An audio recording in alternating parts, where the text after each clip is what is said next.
माझं हृदय चिरून गेलं एका 15 वर्षाच्या मुलीचे इतके प्रगल्भ शब्द. मी राधाकडे पाहतच राहिले. तिच्या डोळ्यात एक प्रकारचं निस्सीम सामर्थ्य होतं, जणू ती कितीतरी वादळं पार करून आली होती. मी हळूच विचारलं, तुला भीती वाटत नाही का ग, इतक्या लांब एकटीने ट्रेनमध्ये फिरताना? ती हसली, थोडं थकल्यासारखं पण तरीही गोड हसू. वाटायचं आधी, पण आता सवय झाली. आणि खरं सांगायचं का, जेव्हा भीती वाटते तेव्हा डोळे बंद करून बाबांची आठवण करते.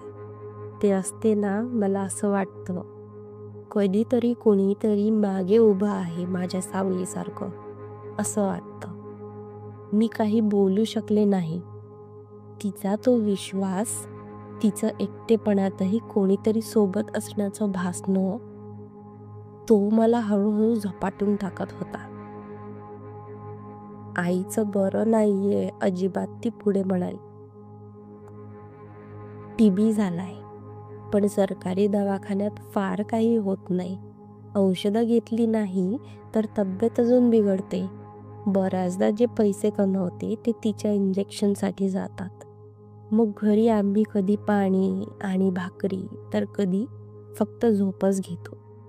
मी तिचा हात हलकासा धरला, पातळसा थरथरता. कधीतरी रडावंसं वाटतं का ग, मी विचारलं. हो, पण मी स्वतःला रडू देत नाही. कारण मला वाटतं की मी रडले तर आईचं काय होईल, भाऊंचं काय होईल, त्यांच्यासाठीच तर मी लढते ना.